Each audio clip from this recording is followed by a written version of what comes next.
Welcome everybody to Panfish Nation. Along with Mark, I'm Lyle and Mark. We got a great guest tonight. I can't wait to get started on this. We're going to talk about some panfish and some giant bluegills that Rich has caught. But before we get started, what do you say we welcome some of the people in chat? I would love to do that because we got so many good people out there in chat and that join us every week, either on Catfish Weekly, Panfish Nation, and even on my show, Catfish and Crappie. So I appreciate Absolutely. every one of them.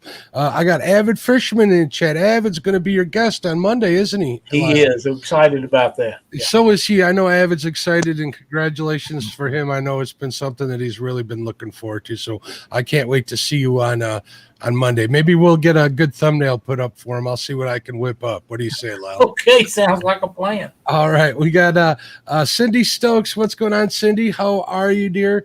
Ernie Brown, great supporter of all the shows. Hello, Ernie. If Chrissy's there, tell her we said hello. If she's on her way home when she gets there, please do the same. Fishing with the Chad. What's going on, Chad? Good show today. I know there was a little bit of sad news with Dockery taking a little bit of time off. We wish him the best of health, of course. And I know that the whole catfish community is going to be keeping him in his thoughts. So hang in there, James. You're going to be terrific, bud. Dale Hayslip just stuck in. What's going on, Dale? How are you? Get hooked on D Fishing. How are you, D? D is a great supporter of Chad's and all of our shows. She has to support Chad. She's very, very, very welcome in the community. I also want to take a second to say hello to Betty. I'm pretty sure that she's listening either on her way home or getting ready to come on here. Betty, how are you, dear? I see Dan over at Green Machine Outdoors is here. What's up, Dan? Larry King, how you doing, sir? The great Mike Irvin. What's going on, Mike? How you doing, buddy? Papa Ed, what can I say but welcome, Papo. Papa. Philip Williams, Robert Andrews is here again. What's going on, Robert? Great to see you. And we got straight to the point outdoors. If you guys are out here, we got more people watching than in chat. Pop in the chat when you see your names come up. We'll make sure to holler you out. And I did want to say Green Machine had a good video today. So if you guys get a chance, check it out. I caught the premiere today. It was pretty cool to watch. He caught a lot of big fish, and you'll have to check it out. So go over to his channel and check it out after Panfish Nation. Chad says she reminds me all the time she does not have to support me. I find that very interesting. Rich Crevier, how you doing? I'm doing good. I found your videos and stuff on YouTube some time back, and I started watching them. And when you started catching the bigger bluegill, I said, man, this guy's got it going on. And we had to get you on the show, and I'm so glad that you joined us tonight. You and I talked for quite a while here before the show started, and you was telling me that you used to do some stuff and kind of quit, and now you've retired, and your son set you up for that. Would you like to tell everybody how that worked out for you? Sure. The Cunningham Outdoors thing, I was nicknamed Cunningham back when I was younger. I played a lot of basketball, and one of my buddies said that I reminded him of a guy who named Cunningham who played for the Boston Celtics. So it kind of stuck with me, and then I had bought a cottage up north, and I named my corner Cunningham's Corner, and then I started doing videos of fishing and hunting. It was just within the family and friends, and just had fun with the camera. And there was no YouTube or anything back in those days when I was doing that, and I had a lot of fun, and it was always Cunningham Outdoors is how I'd start the video and put everybody in on. We'd have all these fishing and hunting shows with it and stuff. And then I borrowed my camera to somebody, and they broke it, and I never bought a new one, and I just kind of fell apart with it. I didn't do it for a good 15 years. Well, then this past September, I retired, and I have twin sons, and one of them's got a communications degree, and he said, Dad, why don't you start up your Cunningham videos again? He goes, I can put you on YouTube, and we'll just, you give me all the content, and you can, I'll make the show for you. I'm like, oh, okay. So all I had was an iPhone. I'd be out there in the fall, and I was perch fishing on the river, and I couldn't show myself catching a fish. I could only show the fish after I caught it because I couldn't hold the phone up to do that. Same thing with the hunting. I'd have to hold my phone in my lap, and kind of videotaped the deer as they were getting close to me and stuff, but never got any shots on film. And then they bought me a GoPro Hero 7 for Christmas. So now I can do all the videotaping especially with the fishing. Now is when we really got to experiment with it, with the walleye season, fishing down on the Peshigo River here, and then started going in my lakes in ponds where I do a lot of the pan fishing. And my kid goes, "Oh, I can't wait till you start fishing," because he says, "I know you fish a lot, and now that you're retired, you're gonna really have some fun with this." So I basically go out, get all the content put together, and my son puts the whole show together. He does all the production with it, adds the music. It's his voice that he kind of lowered down where it says Cunningham Outdoors. Is that him? I was going to ask you about that.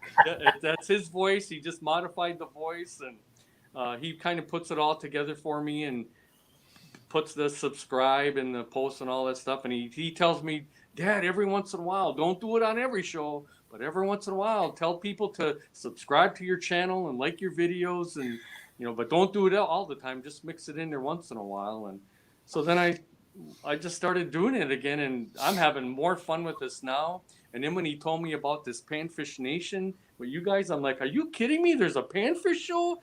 God, get me hooked up. I want to get on this. I got to see this." So my Cunningham Outdoors stuff kind of come full circle again, and I just have more time to do it now, and I'm just having a blast with it. That's awesome. That's a great story, and you're in good company, Rich. We've had people like Babe Winkleman. Whoever else have we had on here? O'Neill Williams. O'Neill Williams. We've had what's the guy here at the lake by me? Mike Baker. Mike Baker. Mike Baker, and we just had Bob Lusk right the other week. He's a great name. Bob was a very knowledgeable man. We're happy to add you to that list, Rich. Absolutely. Well, really my sons have gone nuts with this. You could see they made the Cunningham Outdoors hats. He's got my backdrop got me for my birthday this year. So when I do shows where I'm just talking, I said we need a nice backdrop to make this look good. We got sweatshirts with the Cunningham Outdoors logo on it. I mean, they just kind of went crazy with this, and I'm just an average Joe Blow guy. I'm no professional. I don't even know if the things I'm doing are right or correct, but I do what works for me, and I'm looking to get hooked hooked into fishing. That's all I wanted. Do they fish with you ever? Do you still fish with your sons? I think I fished them out so much when they were younger that they got so sick of it. But I got one son who both of my sons are going in seminary this fall. Both of them together. So their time's going to be pretty well spent with that. But I got one of them that he always says, "Dad, if you're still fishing, I want to go fishing with you." So when he's got time, I'll take him. And they both like to go out and do some of the gun hunting with me, but I fished them out so much when they were younger that I think they got sick of it. Well, it sounds to me like you did something right, because they want to share with what you taught them with the rest of the world. So that's a good thing. Yep. I do have a question for you though. Is your son in chat tonight, or is he watching the show? I think I got a feeling. I know the one son has got to be watching because he's the one that kind of spread it out. Him or your wife or something. If you have a place that is selling your hats and sweatshirts and stuff, they should post a link to that in chat. That way people can find your hats and merchandise if they would like to purchase some of it. Okay. I don't think we've done any mass production of anything, but I think my one son would be interested in doing that. Okay, yeah, I got Cunningham Outdoors, yes, Lyle. So I assume that is one of the aforementioned people. Yeah, that would be Wade Crevier if he's on, because my other son is out in Yosemite in California right now. Sweet. I see Betty and Mark are both posting your link to your YouTube channel, so that'll help get some people up there. And Betty, it's going to be a little bit, so you're going to have to wait. But Betty catches giant bluegill out east, and when she sees that mound of yours, she's going to cry. Well, believe me, I cried. I want to welcome a few people that came in. I see a Keith Smart. I see Betty did show up. Hello, Betty. Welcome, obviously, to Cunningham Outdoors. I see Palmetto Cats. What's up, Kevin? And I do Patriot Catfishers of America. I also see a Todd Fisher in the house. Welcome, everybody. We appreciate you. And I thought I saw Roger in here too. Welcome, Roger. You might Hey, there's Eric Massey. Eric Massey. There you go. Glad to see Eric in here. I don't know if he's at work yet or not, but if he's not at work, he'll be going pretty quick. I'm assuming he's already there. But and Mr. Gadget Fishing as well. Welcome, Mr. Gadget. How you doing, bud? Eric Massey does a lot of good jig production. You should maybe even check out his channel, maybe place an order with him. I'm sure you can put them to use up there. So now tell us a little bit. You're from Wisconsin, correct? Yes. And where exactly in Wisconsin, if you don't mind? Not exactly, but whereabouts in Wisconsin? It's a big state. So I live in Peshigo, Wisconsin. It's about an hour north of Green Bay. Okay, so you're up there a good ways. And what are the lakes like where you're at? What kind of fish are the norm up there? Everything's different. We have a lot of people that are from the South here, so I love to introduce them to Wisconsin fishing because it's something that's near and dear to my heart. So if you could help me do that, that would be terrific. We have a lot of people come up in this area to walleye fish, go on the bay to fish walleyes and perch. The perch are really coming back.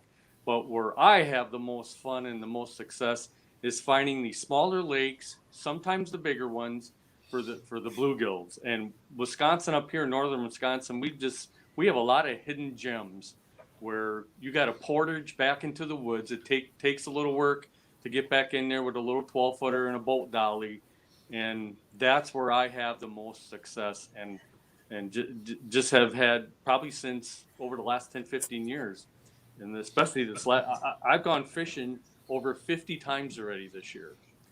And sounds like Dockery. Sounds like James Dockery. And when you said perch, that probably made his ears perk up too a little bit. The perch are really starting to make a really good comeback, especially if you go off of the Oconto area, the Oconto breakwaters. You can go out there and on those calm days, you'll see 20, 30, you'll know where they are. You'll see the boats. They're only out about a mile and a half, and you'll see them. But I only got a 14-foot mule craft, so I don't go out there when it's pretty windy. I did with my brother-in-law last year, and we lasted 10 minutes. When that wind picks up, you got to get off there pretty quick with a smaller boat.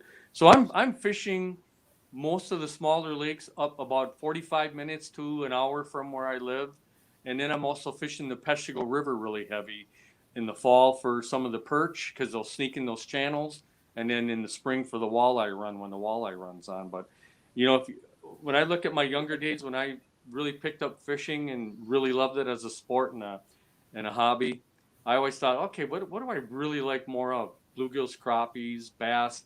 I always thought, God, I'm going to be a big bass fisherman. But it's bluegills #1 for me. There you go. I love fishing those big hogs. I do a lot of bait fishing and I do a lot of pan fishing, bait fishing, crappie fishing and stuff. I do just as much that as I do chasing any other species. And I'll fight anybody out there in chat that a bluegill fights harder than a bass pound for pound any day of the week. Oh yeah. And they're so much fun to catch. They're plentiful. They're a heck of a lot prettier than a bass. I don't see why anybody would badmouth going pan fishing. I don't get it. So I used to call it bait fish, and now we call it bait fish or panfish. Panfish, bait fish. For years, we used them all for bait, and then we figured out how good to eat they was, and now they just are fun to catch. Do you eat a lot of fish, Rich? Oh God, yes. I am cooking our own fish every Friday night. We do not have to order out for a perch plate. I'm cooking my own. I mean, as long as I'm catching them, we're eating them. And I kind of figured this out a little earlier in my life because I fish a lot, and I fish even more now, and I think it would drive my wife crazy sometimes. Like, you're going again. So when we get the fish, I try to eat those as fast as we can. It's like, well, got to go out and get some more. We want to fish. So, Yeah, I have the same did a lot of story with my wife. Forever it was like, you're going fishing again, and then I finally got her to taste some crappie, and that was it. Now she's like, we're out of crappie. We need more crappie. So it Yeah. worked out well. So I can relate with that. Now, we had the chance to go do a little fishing up in Madison. I took but we met a bunch of people out there, and they were amazed at how clear the water was in that Lake Mendota. And I'm pretty used to that kind of water, and I know up there, probably in a lot of those pothole lakes, which I would describe them that you're fishing in, is probably the same thing. You're talking about being able to see the perch and the panfish through the water. So that's a pretty cool part of northern Wisconsin that I really, really like. So how does that change your tactics chasing said panfish and perch? Well, some of the lakes that I do fish, they don't allow a motorized motor. You can't have a gas motor on there. It's got to be either electric motor or you got to go by oar. I've been fishing some of the same lakes for so many years that I probably get stuck in a rut sometimes where I won't go anywhere else. But I really play the wind a lot. I don't like being bounced around even when I'm in those 12 footers. I try to just, when I know that temperature and the wind's good, I get out there, and I would prefer evening fishing versus morning fishing, because usually that wind will die down quite a bit, and especially that last hour and a half. And I think over the years, my tactics has always been I use a lot of live bait. I'll use, we were talking about, Lyle and I were talking about this before, beaver tails are my number one thing for bluegills right now. I mean, a lot of people like night crawlers, a lot of people will use the red worms, but that beaver tail is right in between.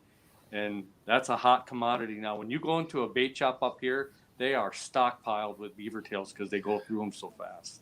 Yeah, I actually placed an order after seeing some videos from up there from like Brian B., one of the guide services, and good old Kyle from Wisconsin Fisherman. He was talking about how good those beaver tails, and I ordered some, and I'm getting ready to try them here in the next couple of weeks. So I'm looking forward to checking that out. But my wife just keeps hounding me about filling that freezer with crappie fillets. It's not as easy where I live as it is some other places. Hint, hint, and chat. You know who you are. We need to welcome Carpin Down Under to the chat. This is one of the guys that follow us all the way from way across the pond down Australia. there. Australia, yeah. Oh, wow. So we want to welcome him into the chat, and we're so glad that you made it tonight. I don't see everybody that gets in chat and makes comments. I try to see as much of them as we can, but we've got a couple of guys from the UK that are usually in here, and Carpin Down Under is usually in here, so we want to make sure that we give him a shout out whenever we see him. So when you're fishing in some of those pothole lakes, you're actually dragging a canoe out there, a kayak. What are you taking with you?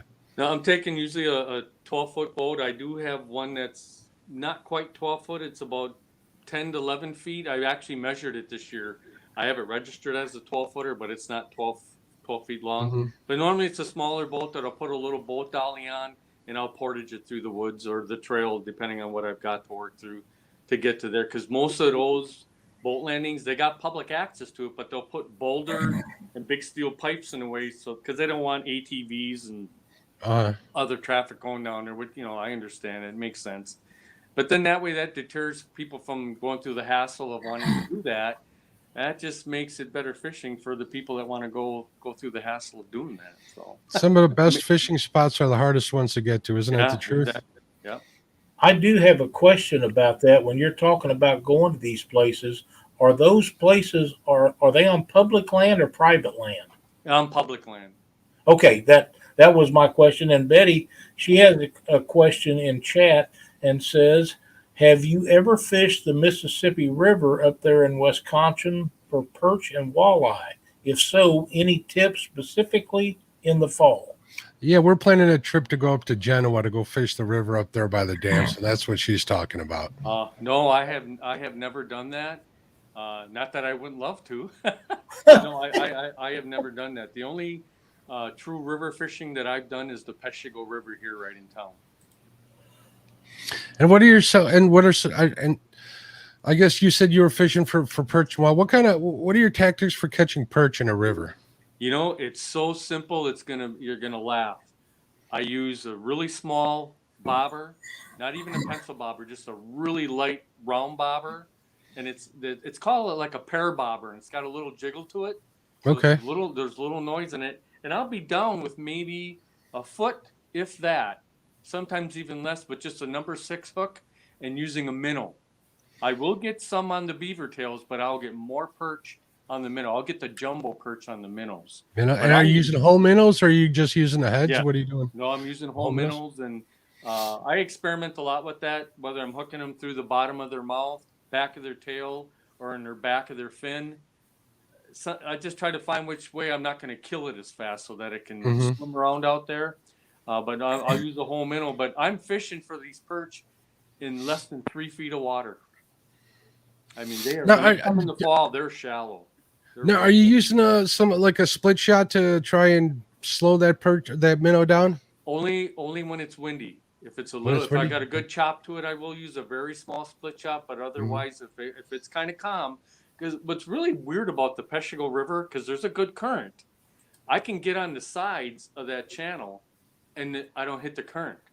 It's away from the current, and then I can fish in there without using a split chop. But if I get a little chop to the wind, then I got to put a light split shot on so that I can kind of Keep keep it that from blowing. minnow around. Now, are you talking about those wobble bobbers that Thill makes? I believe they're pear shaped and they make a little rattle noise. They're slip Nope. bobbers, though. Nope, this one's not made by Phil. I'm not sure who makes it, but it's Okay. actually a green and yellow bobber. It's like Packer colors, and Okay. you can It's shake a Mr. it. It's a Mr. Crappie. I think I know what you're talking Yeah, about. I have a you shake it, and you got a little.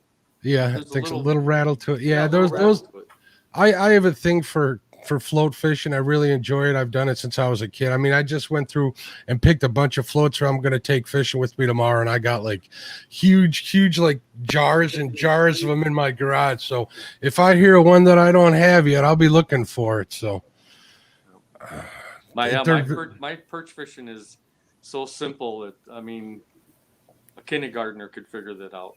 It's not too tough. And what about walleye? We consider walleye a panfish here on the show. Definitely, right, Lyle? I do. I do all mine. I learned this the hard way. I went out when I first started going. I really didn't know what the heck I was doing, and I'm talking about maybe 10 years ago. Everybody I saw going down to the river, and when you come to in Peshtigo, right by the city, right by the dam, they are lined up like cordwood. I mean, you're shoulder to shoulder.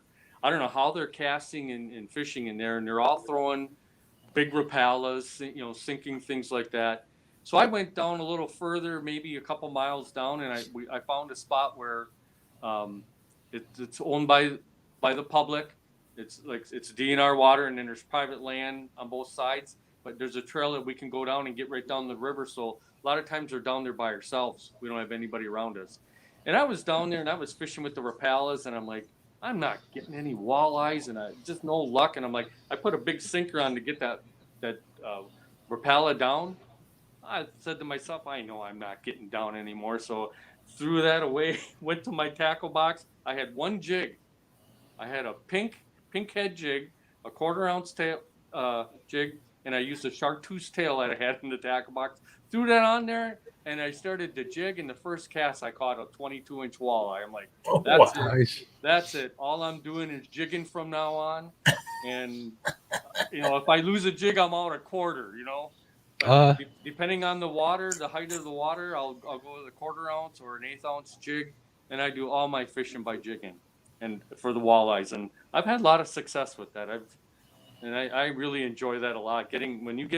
There's something about when you're jig fishing for walleyes in a river, and they hit that thing, man, it's a rush. I mean, they slam that, and when they hit it, you got them on. Yeah, they're really good at hitting fish. Their fight isn't as big as Right. their hit, but when they hit, they'll scare you. They Yeah. really do. When you got it on, and it usually catches you off guard, especially when you're jigging. But I don't even put any live bait on the jig. I just got the 1/4 ounce or 1/8 ounce jig with a pink And head just a twister tail. and just a chartreuse twister tail, sometimes 3 or a 4-inch tail. That's all I use, and I have so much luck with that. Yeah, I get stuck and I'll lose some here and there, but That's like I all said, part of it. what am I out, a quarter when I lose a jig compared to $6-7 Rapala? This is true. Carpin Down Under is asking if walleye are like a trout. Since he's in Australia, would you like to answer that for him? I would Rich? say they're not. I would say not at all. The walleye to me is like a monstrous perch up here. It is, and that's pretty much, it's a white flaky fish. Mhm. It does have a little bit of it tastes like fish. It isn't like a cod or anything, Right. but it's a really clean eating freshwater fish, I'd have to say. Would you agree, Lyle? Yes, I would. We love them. Some of the best ways I've ever had them is taking the entire fillet, leaving the skin on, and putting that on the grill, and then either put Cajun or lemon pepper and let it cook on the skin, and then you take it off and you just eat it right off that skin. That sounds amazing. That's some of the That best sounds way that I've learned how to cook those. But I had a neighbor who also I saw what he did with his walleyes.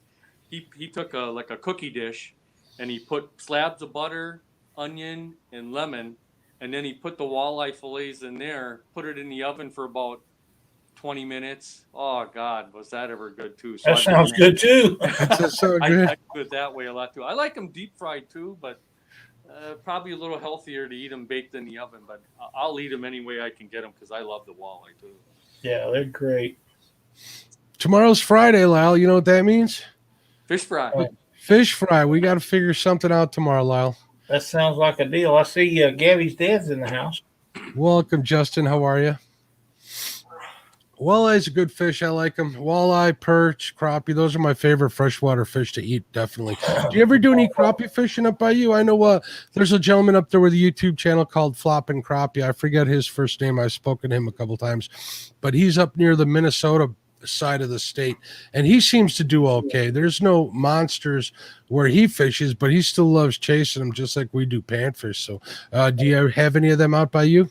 Yeah, we got pretty much all our lakes and stuff up here. They've got the crappies. I kind of missed it this year because we actually had a spring for the first time here in Wisconsin. It seems like we get one every 5 years, and that made the walleye season last a little longer for me. So I kind of missed really going out and hitting the crappies. But I'm looking at my wall here. I got about 7 of them mounted on the wall. Oh, fantastic. On a lake that we like to go to quite a bit, just outside of Crevier, Wisconsin. But yeah, they're a lot of fun too. I don't get to fish it as much. Matter of fact, last night when I was fishing with my neighbor, one of my good fishing buddies, we got 40 bluegills last night, and I did catch one real nice crappie, but I let it go.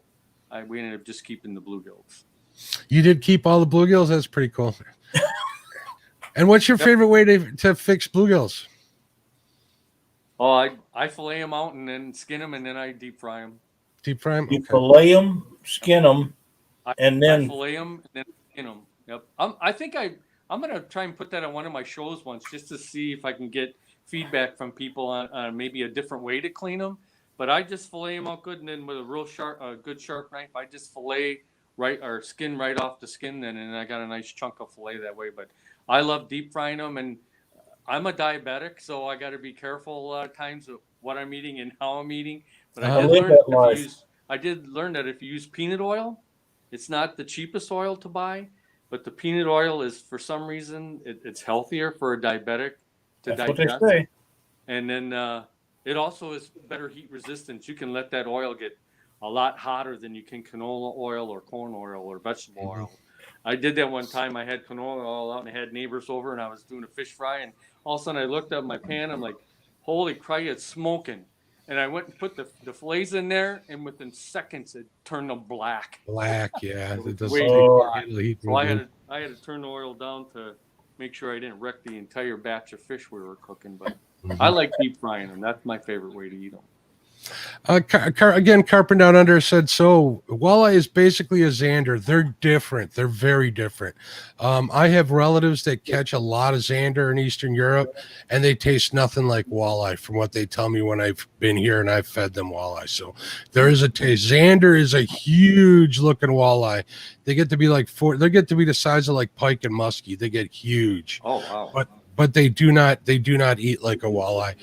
There's a couple of lakes, I think, in North Dakota on reservations that actually stock sander, and I know that Luke from Northwoods Angling was talking about going up there and looking for those, but that's another bucket list fish. But no, to answer your question, they're very different from walleye except for appearance.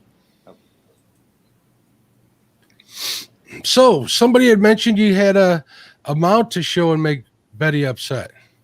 Yeah, I'll show you. We But I want probably need to go through the story about it's this not a long story. as we go. I'll Okay. talk about it real quick before I show you the mount.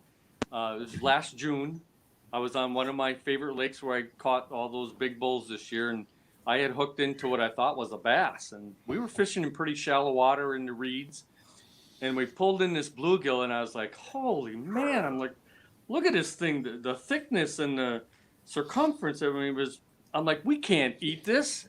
So I let it go because I've got quite a few bluegills mounted on the wall. Nothing, super huge, but some good 9-10 inches that were pretty thick. And I came home and I'm looking around my mounts on the wall, and I'm like, I don't have anything close to what that fish looked like.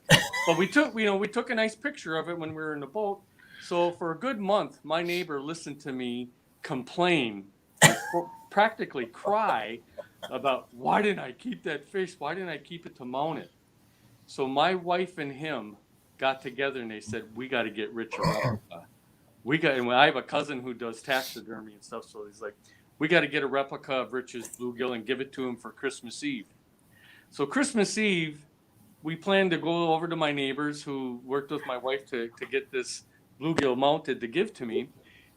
And it was sitting in my house in a big box for 2 weeks, all wrapped up in Christmas wrap. And I thought it was a present from my neighbor's wife. So we had to go bring this over there because we give their kids a few tokens and that during Halloween and for Christmas and stuff. And we're bringing this big box over there, and I'm like, his wife says, what is this for? Well, that's for you. It's another present that Chris got for you. And she starts to open. She goes, Rich, why don't you help me open this up? So I help her open it up. It got to the point where I'm the only one opening up the gift. I said, why am I opening your gift? She goes, I don't know, just keep going. So we get to the box, and all of a sudden it says Lines and Tines on it. And that's my cousin's taxidermy place. I'm like, what the heck's in this box? Maybe he just had an extra box from fish he had mounted. So we open up this box, and out she pulls. Holy Toledo. That's a real bluegill there, boys and girls. That's a gorgeous mount, too. That's exactly how I would have done it. She pulls it out, or I pull it out, and well, let's get another look at that, Rich. I hate to interrupt. Hang on. You just can't put that down. Look at that. There we go. Perfect. We give you the solo screen there. That is a beast. Holy smoke. Man. And that looks like a female, too. That doesn't even look like a big male. That's incredible. It was a female. And it was 12 inches. I did not weigh it. But my cousin, when he looked at the picture, he got it exact. When they opened that up, and if we can find that video, I might send it to you guys so you can maybe post it and see it somewhere. I cried like a little baby. I'm like, looked at my wife. I says, what the heck did you do? And all of a sudden I pull out, and here's this big bluegill, and my neighbor saying, now you can put it on the wall. And oh my God, that was just the story and a half. And I kept thinking, I'm going to regret letting that fish go and not mounting it. And here we got the replica of it. So it's absolutely beautiful. I was just tickled. I couldn't. A replica, I think, is a way to go, especially with a fish so rare like that. I mean, exactly right. I've seen those in pictures. I've seen mounts and stuff like that. And if I ever caught one, I'd take a bunch of pictures, and I think I would do exactly the same thing. All you have to do is get the measurements and snap some really good pictures and get a bunch of them in case some of them don't turn out. Yep. Like Samson, welcome. Mike Irwin, welcome. What's going on, Mike Irwin? Hey, and my thinking is, a fish that big might even be towards the end of its life. But if it can pass that DNA one more spawn, one more time, there's a chance you're going to be able to catch more someday. So that's kind of the way I look at fish like that exceptional. So if it was half that size, I'd bring it home and throw it in a pan. But since it's that big, I'd have to take special care of that fish. Not only is it a beautiful fish and a giant, but whoever done that work, your cousin, done an exceptional job because that's beautifully done. Does he do flathead catfish? I think he can do pretty much anything. I want to show you the walleye he did for me. See if my wife can get Awesome. it down off the wall. I always wanted to do a male, a long male walleye fish, and he did the backdrop that he puts on these fish are just phenomenal. Look at that. This is the Very walleye that he nice. did with the rocks, and I mean, this thing was only 27 inches. It wasn't huge, but boy, when I got that back from him, I darn near cried in my pants. I'm like, That's oh pretty my beautiful. God. That's beautiful And, mountain. and he's That's only been gorgeous. doing the mounting stuff for about maybe 4 or 5 years. He's pretty young at it, but boy, he does exceptional work. Yes, he does. Very nicely done. Very nicely done. And I really like that bluegill. The walleye is beautiful, but that bluegill, from what I'm seeing in the pictures, is just exceptional. Yeah, yeah, I was really pleased. I think I go to bed every night and I'm passing through the living room and I'm always looking at it. I bet. I'd be the same way. Now, I'd does have to your wife say, fish with you? Pardon? Does your wife fish with you at all? Oh yeah, she doesn't get out as much as I do. She's looking to retire next July, so it'll be interesting to see how much I'll still be getting out. I you see. might be getting out more only with her. Yeah, I've yeah. I've known a That'd lot be of couples great, where yeah. that's happened. I know Ask when Lyle I what it's like to try and leave the house with the boat and somebody Yeah, I not think being that in there. my boat does not move unless Cindy's in it. I know when I brought home the first big batch of bluegills this year, I always when I get some nice fish, I drag her out to the garage. I'm like, look at what I got today, and she goes, I want to go fishing. That's a good thing. Yep. And you're blessed for having that. Yeah. Betty Jean says she would sleep beside that mount. Oh, Yeah. it's beautiful. I'll tell you. I'm just so tickled, and I still can't believe that they went through all that hassle. I think they got tired of listening to me crying about not. No, they like you, Rich. Don't say that. Sounds to me like they care for you an awful lot, and that's a pretty great gift. I've received a couple of good gifts like that, and you always got to be grateful to people that think you that much. So Oh, you're a yeah. blessed man. Yep.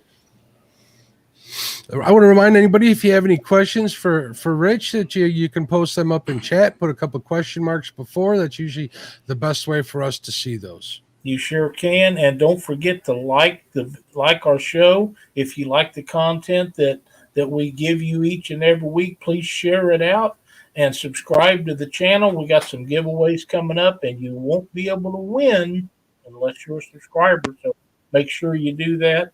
And like I say, if you like the shows, let us know, because leave us a message down below so we can go throughout the week if you watch it after the show or something, because we don't know if this is the content you're wanting if you don't tell us.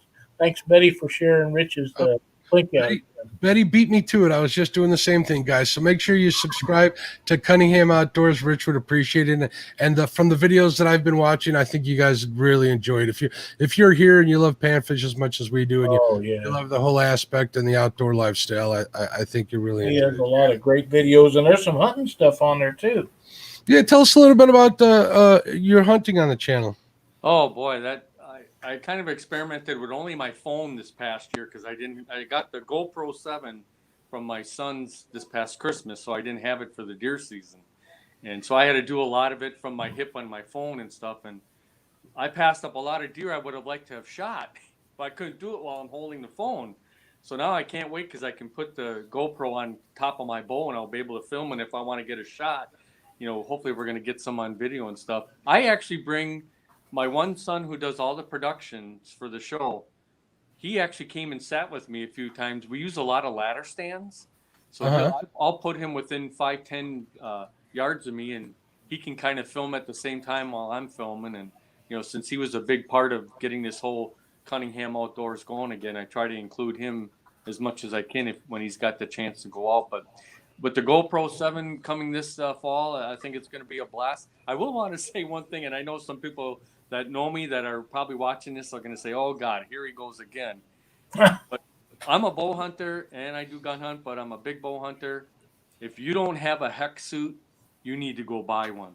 The heck suit changes the way I hunt. That is it's not a scent suit. It's a suit that stops all your electrical signal going out. And if you go on my Cunningham Outdoors site and the page and go to my hunting shows on the bow hunting, you will see how close these deer get to me, and a lot of it is due to wearing that hex suit. And it's just a suit you can wear underneath your garment. It's not stuff that you have to wear on the outside. It's a real thin layer you wear underneath. Go to that hex suit thing, and it was the best thing I ever bought because I got so many deer that got so close to me. And you'll get a kick out of watching the hunting videos that we put together because I'm just like really excited when I can get deer that close. Lyle, you want to read that question? Absolutely. Betty wants to know, here's the most difficult question. If you could only fish for one species for the rest of your life, what would it be and why? I got a pretty good idea. I know the answer, but For me, it'd be bluegills. yeah, absolutely. I love eating them. I love catching them, and especially the big bulls. Like you said, there isn't a fish that I've caught in my life that gives up every inch fight for fight fishing those bluegills. They're just so much fun. Yep. Jacob, thank you so much. We're glad to have you as a new Welcome. subscriber. He also subscribed to Rich's channel, so thank you for doing that as Very well. nice. And I want to remind everybody in chat, if you haven't, we'd really appreciate it. And when you subscribe to somebody's channel and you want to support them, you want to make sure you take a little bit of time to watch their videos, give them some watch time, because YouTube is taking away subscribers if you don't do so. Yep. So take the time, and I think you'll be happy you did with Rich's channel. Oh, yeah, it's a great channel with a lot of quality content on it. I want to welcome Keith Smart. I guess he's having some health issues. Heath, we hope you get better quick and get back on the water, my friend.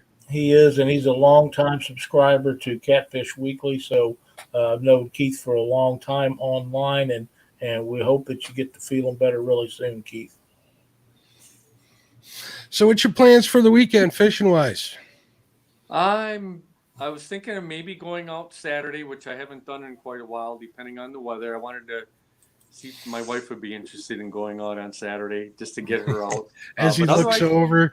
otherwise, I don't do a whole lot of weekend fishing right now. Father's Day, we're going down to Green Bay to see our in-laws down there and have a cookout and stuff. I have a brother-in-law.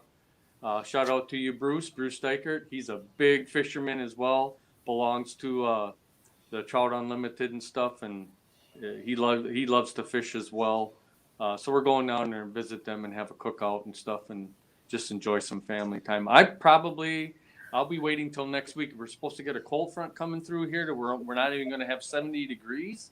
So it'll be interesting to see, how that's going to react to the fish. But like I said, most of my fishing I'm doing during the middle of the week. Being retired now, I can kind of pick and choose that time and, play the waiting game. Pretty good. You get to test the waters that way. You're not worried about wasting a trip. You're able to go out there and do that exploring and that testing, man. And that's always nice to do. That's, I don't have as much time to do so, but that's pretty much what I live for when it comes to being outdoors. That's all a part of it to me. So I can appreciate that. And it is going to be Father's Day. So I want to wish all the fathers out there listening tonight that have a great Father's Day. Tell your family you want to go fishing. This is where you get to call the shots, right? Pretty much, yeah. Pretty much. Welcome, Jeremy Albritton. Glad to have you in chat tonight.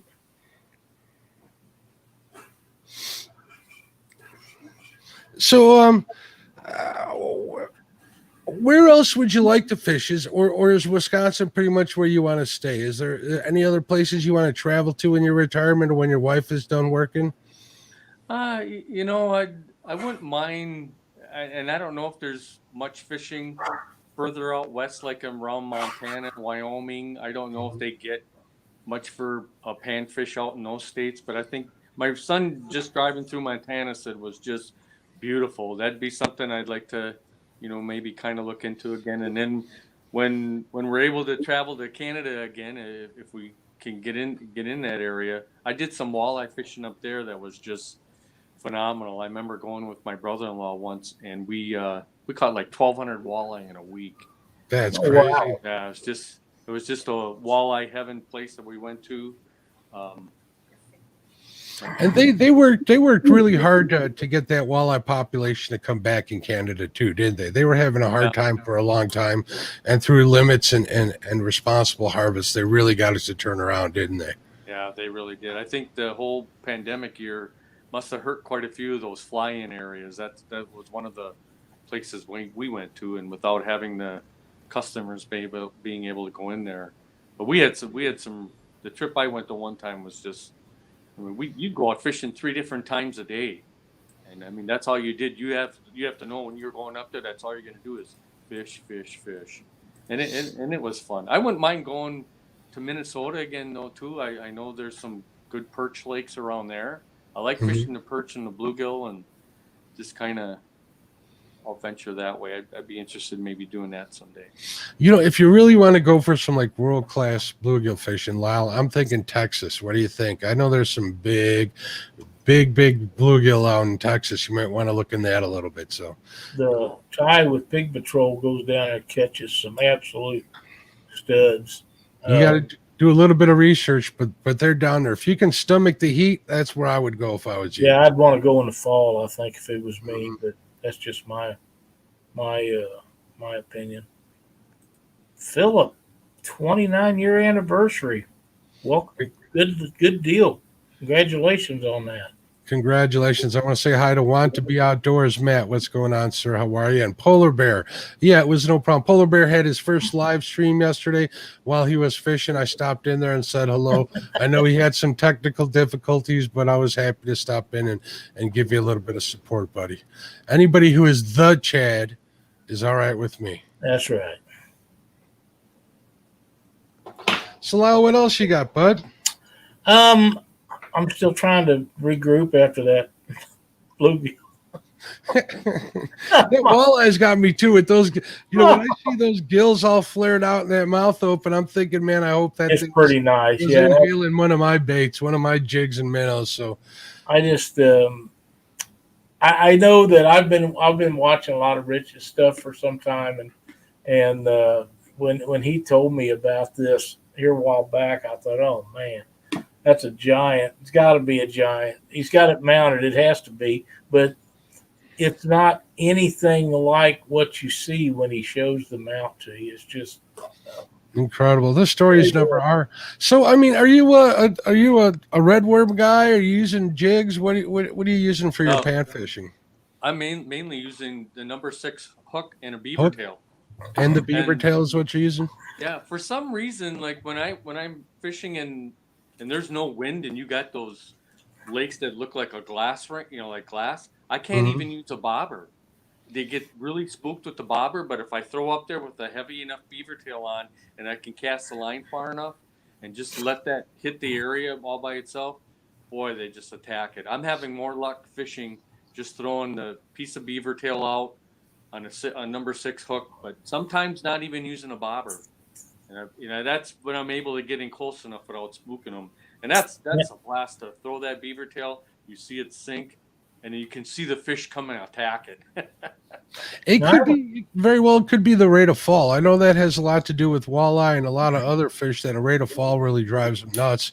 And I know that those beaver tails, they're pretty, they'll sink, but they're pretty buoyant and they have a lot of movement in water, if I'm not mistaken, correct? Yep. And I just have a lot of luck fishing them that way. I have a question about your number 6 hook. Is it a long shank hook? Yeah, it is. Okay. And what is the reason for you using a long shank hook? Me, when I'm pulling the hook out of the mount, I don't use a pliers a lot. I'm reefing it out of there if I know I'm keeping the fish. And if you're keeping with it. a longer shank, sometimes I can reach in the mouth of that gill sometimes, and I can get it without the pliers and just. That's exactly right. And I tell people that I like the real long shank crick hooks. Okay. They're extra long, and you can take your finger and just push on the back of the hook where the knot is, and release it and pull it out. And that way, if you want to save it for flathead bait or something, or if you're going to release it or whatever, you can release them with a lot less harm. Because when you get those little short shank hooks, they'll inevitably swallow a very high percentage of them, and they're going to die. And if they're not big enough to harvest, then that's just a wasted fish. And I encourage people to use long shank hooks a lot. And like I say, the ones that now Mark sent me some. In fact, they're right here on my desk. That I'm really anxious to try the Pro V Aberdeens. I'll show you guys what they look like. Oh, yep. Now, the cricket hooks that I use have a longer shank on them actually than that, but I'm anxious to try these out because of the design of the hook. They intrigue me a lot, and I think they're going to be a great hookup ratio on these hooks. If so, I'll be ordering a bunch of them. But the cricket hooks, you can find them at Walmart. They're basically like that, but they have like a 3/8 of an inch longer shank than even these, and these are a long shank hook. But it makes it so much easier to get that out of there and release the small fish, because unless you're keeping them for bait, those little small bluegills, they're too small to eat. And if you're going to release them, you don't want them bleeding and dying. And next time you go to wherever you caught them, a bunch of them floating upside down. So need to make it easier for them to be able to be released. So that, and the beaver tail is a fishing worm. I'm not familiar with. No, it's a real piece of beaver tail, Lyle. Oh, really? It's actual beaver. They skin the tails, whatever the processing company, because they still process beavers for fur and stuff and for hats. I thought it was a worm. Hats. No, they actually skin a beaver tail. They slice it up into little thin, really tough strips, and that's what they're using up there in the north. And I bet them are hard to get off a hook. I'm dying to try them. You know, yeah.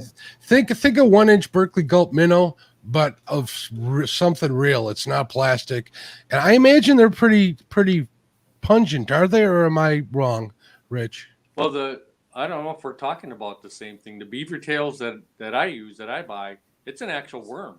That's what I thought. Oh, yeah. It's a worm. Okay, yeah, it's an actual worm. It's not as big as the nightcrawler, and it's not as small as a red worm. Oh, it's kind of in between. And I just really started using them heavy this year and had a lot more luck with them.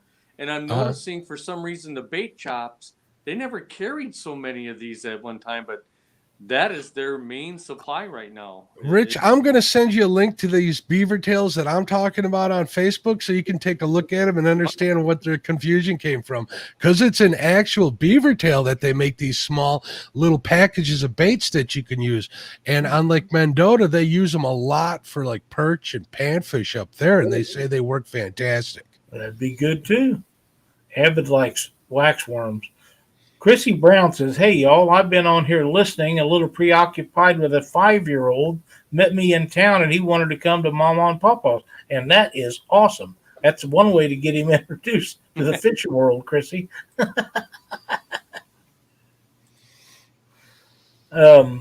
Waxworms, I assume you're familiar with waxworms up in the North Country.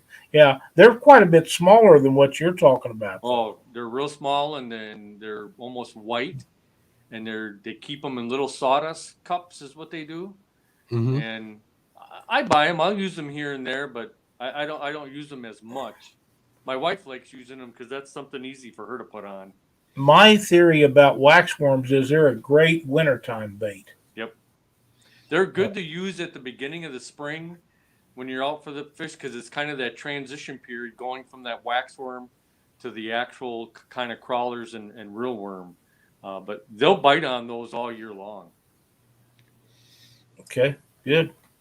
Yeah, I was, I didn't know how I got off on the wrong track when you started talking about using parts of beaver tails. And I'm thinking, man, I know that's not what I was thinking about, but hey, I'm looking up a link for you right now, people. I'm going to post it in chat. I'll tell you what, I'll try them because I got to thinking about you talking about that.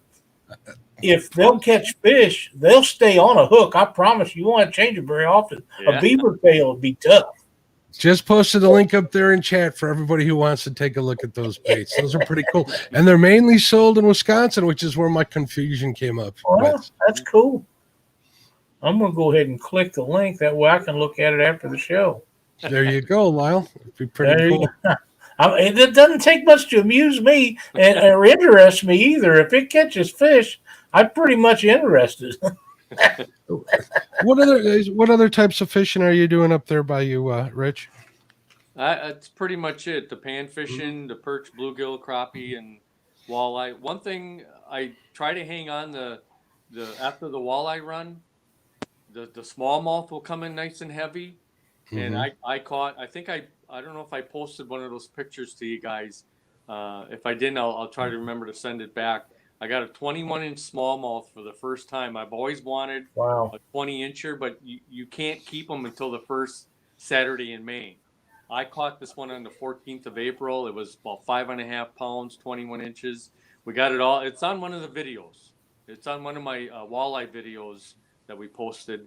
And I was kind of bummed that I had to let it go, but that's the law. And I was pretty proud to catch that. If I really want to someday get a replica of that, I can.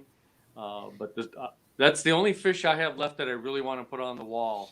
And 20 inches. 20 inches is pretty much that threshold where it's a real nice smallmouth, correct? Yep, I caught about a 20.5-incher a year or two ago, and it was early too, and I couldn't keep it. It was one day before the season. One day before the season, I caught it. I'm like, oh God, and I had to let it go. I wasn't gonna be a lawbreaker. And then I caught that 21-incher this year, and it was a hog. It was just a beaut. Matter of fact, I was so excited that my son had to bleep out almost the whole catch because he had to put music to it. Because I was so excited, I was kind of flipping some language I shouldn't have been flipping. And the more bleeps in a video, the more real it is. So that's exactly right. If anybody's watching and you want to go back and look at that big smallmouth video that we put out, it is hilarious. But boy, I almost lost it too.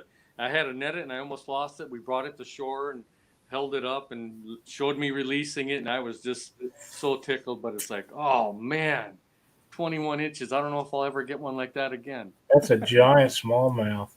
Yeah, it was. Go back and look at that video. You'll be like, holy man, that is big. Now, was this on light action tackle? It's on my Cunningham Outdoors video. Right. But was you using light action tackle? It could have been. I don't remember what my son put on. Okay. Yeah, what's your rig of choice for the big panfish that you like going after? The choice as far as bait? No, not bait. The choice of like equipment. What kind of rods and reels are you running? What weight, stuff like that? What do you like? I love the reel that Pluger puts out right now, the ultralight Pluger reel. And then Is it the presidential? Yes. I'm a big fan of that. Yeah. It's a really smooth. I think it's got like an 8-to-1 gear ratio on it. It's just a smooth reel. And I like about a 5 to 5, maybe 5'2" pole is what I use for an ultralight. I don't like going any bigger than that. I like it kind of small. And I always use 6-pound line. My neighbor last night was using 4-pound line, and every time he got a bass on, it broke. And I've done it with 4-pound tests, and every time because I use those long shank hooks, when I'm trying to pull out that hook, sometimes I break the line. So I don't use 4-pound tests anymore. I go all 6-pound tests for the panfish. I agree. That's what I like. I've used 2-pound. I've used 1 pound before, and I can't get along with it. I'm too heavy-handed, I guess. I break that 1 and 2 pound just pretty readily. I can deal with the 4-pound, but I'm real comfortable with the 6. 6 is what I normally run as well. I'll use a 4-pound early spring where conditions are really windy and I need to cast off the bank quite a bit. That gives me that extra little bit of length, but I'd rather run 6-pound if I could. You need just a little comfort zone there. Yeah, exactly. What I like about the 6 is I'm very seldom ever breaking off a bluegill on it. But then if I do get a bass on, I usually can handle the bass with it. Then I don't have to finesse him in. Yeah, which makes a lot of sense to me. So, hey, Jim, Catman Outdoors, welcome. How you doing, Jim? And it doesn't hurt when you hook into a catfish down here either. It helps, trust me. You got to change a little bit of line towards the end of it, but that catfish will run that. It'll bend and ruin that line of yours if it doesn't break it off anyway. So 6 pounds is the way to go, absolutely. Papa Ed says leaf-worm beaver tails are hard to keep alive in the heat of summer. Have to keep them in a cooler. Um, Yep. yeah, pretty much everything when it's 95 and so it has been the last few days around here is kind of like that. Do you ever use leeches, Rich? Yeah, I've done really good with leeches. I haven't done it in a while, but I've caught some really nice big bluegills on leeches too. Especially when the males are on the beds, boy, they will hammer. They will Yeah, hammer. they don't like them. Yeah, talking about the ice stuff there, I it don't matter how cold it is, how hot it is. I will. I keep all my fish I catch. I make my own ice all year long, and I will always have a cooler to put my fish on ice when I catch them. I bring them back then, and they look like you just got them out of the water. That color, they look so pretty Hmm. that way. I've seen people who don't keep them on ice, and you get them back, and they almost look like they spoiled. Yep. But I keep the bait and the fish I catch. I probably take 2 to 3 bags of ice on every trip I go to. Yeah, that's a great idea. And I think that that's the best way to keep any fish that you're going to harvest is to have a cooler full of ice specifically designated for that and put them on there, whether they be crappie or bluegill or Yep. catfish. And I know if you're keeping big catfish, we hope that you don't keep too many of them, uh, eating size 26 inches and below is my favorite size catfish to keep of any species. Uh, and those are, you didn't take a real big cooler for those. Um, but now we have some pretty liberal limits here in Missouri. So if you're going to have very many people in the boat and you're catching a lot of them, you'd want to have a couple of coolers in there. But ice will, and it makes them easier to clean. Oh yeah, they stayed nice and Oh, Sure does. man. I always leave my fish overnight on ice before I clean them, and it works best for me. Now, when you say you're making ice, do you have an ice maker in your garage, or are you just Nope. using a refrigerator ice maker? I'm just using actually ice cube trays.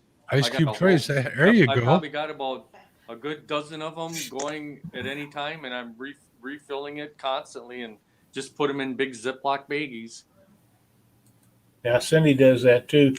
We have an ice maker in our refrigerator, and if it stays full, as it does a lot of times, she will just put them in Ziploc baggies That's what I do. and Yep. let them out. Yep.